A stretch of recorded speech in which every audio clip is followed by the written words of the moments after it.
Bạn thân mến, chiếc áo không làm nên nhà tu là một lời nhắc nhở sâu sắc về việc nhìn nhận và đánh giá con người. Nó khuyến khích chúng ta tìm kiếm và trân trọng những giá trị bên trong, đồng thời cẩn trọng với những giả tạo và phù phiếm của bề ngoài. Trong cuộc sống hiện đại, khi vẻ bề ngoài ngày càng được chú trọng, bài học từ câu nói này càng trở nên quan trọng và cần thiết. Khi đánh giá một người, chúng ta nên nhìn vào hành động, cách sống và thái độ của họ thay vì chỉ dựa vào hình thức bên ngoài. Một người có thể ăn mặc giản dị, nhưng lại có một tâm hồn đẹp và một đạo đức cao thượng.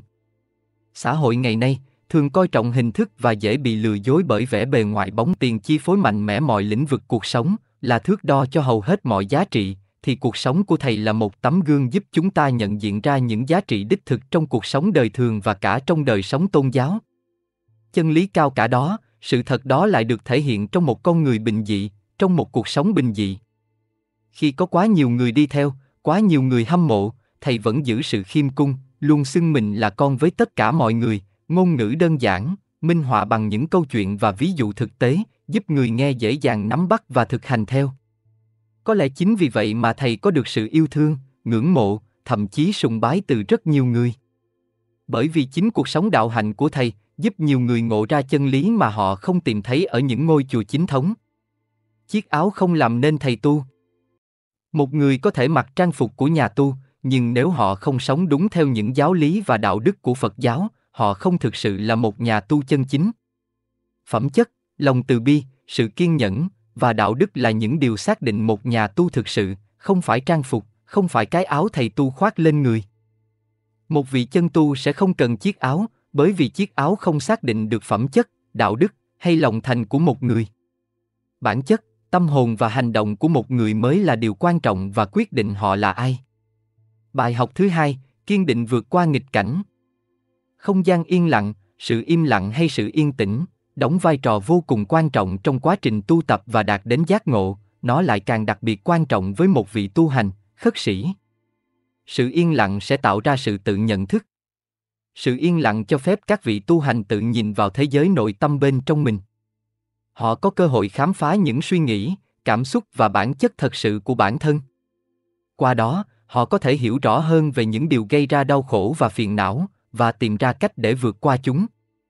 Trong yên tĩnh, các vị tu hành có thể thực hành nội quan, tập trung vào việc quan sát và hiểu rõ tâm trí của mình. Nội quan giúp họ nhận ra các sự thật về thoát. Và bài học mà thầy Minh Tuệ muốn gửi đến chúng ta đó là kiên định và vượt qua nghịch cảnh. Các phương tiện truyền thông hiện đại, kể cả chính thống là các đài quốc gia hay không chính thống, đi theo thầy quay video và chia sẻ rộng rãi, thu hút hàng triệu lượt xem và nhận được nhiều sự quan tâm của cộng đồng mạng. Đứng ở góc độ người tu tập, bạn hãy cảnh giác với tâm lý đám đông và ý thức được từng giá trị, bài học mà mình có thể lĩnh hội qua từng sự kiện đó. Tất cả, hãy đối chiếu với chính giáo lý nhà Phật, với chính thực tiễn cuộc sống. Bài học thứ ba, hướng dẫn về thiền định và chánh niệm. Mình thấy trong một số bài chia sẻ của thầy với mọi người, thầy Thích Minh Tuệ thường xuyên hướng dẫn về thiền định và chánh niệm. Thiền định, một không gian yên lặng là điều kiện lý tưởng để thực hành thiền định, giúp các vị tu hành tập trung tâm trí và đạt đến trạng thái an lạc, tĩnh lặng. Thiền định giúp thanh lọc tâm hồn, giảm bớt phiền não và tạo ra sự bình an nội tại.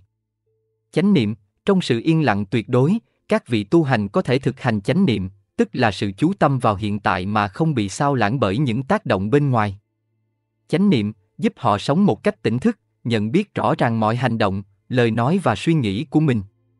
Những chia sẻ của thầy sẽ giúp người nghe hiểu rõ hơn về lợi ích của việc tĩnh tâm và thực hành thiền trong cuộc sống bận rộn. Những bài giảng về thiền của thầy không chỉ dừng lại ở lý thuyết, mà còn đi sâu vào các phương pháp thực hành cụ thể. Nếu bạn đang là người thực hành thiền tập, bạn sẽ có thêm động lực để thực hành và duy trì thói quen tuyệt vời này của mình. Bài học thứ tư, truyền đạt sự bình an và từ bi. Truyền đạt bình an, sự yên lặng, độc hành của các vị tu hành có thể lan tỏa sự bình an và tĩnh lặng đến những người xung quanh. Sự hiện diện yên bình của họ tạo ra một không gian tĩnh lặng, giúp những người khác cũng cảm nhận được sự an lạc và thoải mái. Từ bi, trong sự yên tĩnh, các vị tu hành có thể phát triển lòng từ bi và thương yêu đối với mọi chúng sinh. Họ học cách lắng nghe và hiểu rõ nỗi khổ của người khác, từ đó giúp đỡ và chia sẻ một cách chân thành và hiệu quả hơn. Thầy Thích Minh Tuệ luôn nhấn mạnh tầm quan trọng của việc sống đạo đức và từ bi. Thầy khuyến khích mọi người thực hành những giá trị này không chỉ trong chùa chiền mà còn trong cuộc sống hàng ngày, từ công việc, gia đình đến các mối quan hệ xã hội.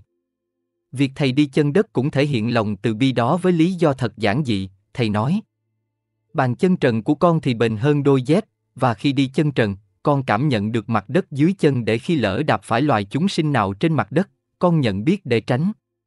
Đó là bài học trong thực tế cuộc sống. 1000 cuốn sách ta đọc, có lẽ không bằng một tấm gương thực tế ta nhìn thấy ngoài đời. Bạn có đồng ý vậy không? Bài học thứ 5, phong cách sống giản dị và thân thiện. Sự khiêm nhường và giản dị. Khiêm nhường, một vị chân tu luôn thể hiện sự khiêm nhường, không tìm kiếm sự chú ý hay ca ngợi từ người khác. Các vị tu hành tập trung vào việc tu tập bản thân, không bị sao lãng bởi danh vọng hay lợi ích cá nhân. Giản dị, cuộc sống đơn độc, tĩnh lặng của các vị chân tu phản ánh một cuộc sống giản dị, không bị ràng buộc bởi những nhu cầu vật chất và tham vọng thế gian. Điều này giúp các vị tu hành giữ được sự thanh thản và an lạc trong tâm hồn. Đó cũng là cách mà thầy Thích Minh Tuệ đến với mọi người. Khiêm nhường với cách xưng con, khiêm nhường với đôi chân trần, khiêm nhường với y vấn tảo, khiêm nhường với cái lõi nồi cơm điện. Và qua đó, chúng ta cũng học được sự khiêm cung trong chính cuộc sống của mình. Thầy Thích Minh Tuệ được nhiều người kính trọng không chỉ vì kiến thức uyên thâm về Phật Pháp, về lối sống tu hành khổ hạnh mà còn vì phong cách sống cao đẹp, về tấm lòng dành cho Phật Pháp, về nghị lực chinh phục con đường mình đã chọn. Thầy luôn lắng nghe và chia sẻ với mọi người, tạo nên một hình ảnh về một vị chân tu thực sự. Có lẽ tất cả những điều đó đã tạo nên một vòng hào quang cho thầy và thu hút theo vô vàn người hâm mộ, bởi họ nghĩ rằng có thể đến gần thầy, họ cũng được hưởng phước, tạo đức, gieo lộc. Có lẽ tất cả những điều đó cũng có thể đưa thầy vào một thế giới đầy phiền nhiễu, đầy ồn ào và hành trình thầy đi sẽ là thử thách, sóng gió và chông gai. Nhưng mình mong rằng điều mình nghĩ là sai. Mình muốn tin rằng thầy không có bất kỳ một phiền não nào, cho dù bất kỳ điều gì xảy đến trên con đường tu hành của thầy. Tất cả đang còn phía trước. Mình đơn giản là một người ngưỡng mộ đạo hạnh của thầy, chỉ biết cầu mong thầy được bình an trên con đường tu tập. Và để kết lại cho bài chia sẻ ngày hôm nay, mình chỉ muốn nói: thầy Thích Minh Tuệ là một hiện tượng trong Phật giáo hiện đại. Thầy đã mang đến những bài giảng và giáo lý thiết thực trong cuộc sống qua chính lối sống của mình. Tất cả giáo lý thầy chia sẻ đều đơn giản, dễ hiểu và dễ áp dụng trong cuộc sống của bất kỳ ai muốn tu tập và hoàn thiện bản thân mình. Thầy đã và đang tiếp tục truyền cảm hứng cho nhiều người trên con đường tìm kiếm sự bình an và hạnh phúc thông qua việc thực hành giáo lý Phật giáo. Bạn có là Phật tử không? Bạn có muốn tu tập để hướng tới một cuộc sống bình an và hạnh phúc không? Bạn có muốn trở thành một phần kết nối trên hành trình tâm linh đầy thử thách nhưng rất đáng để chinh phục này không? Bạn có ý kiến gì? Hãy để lại lời nhắn cho Hana nhé.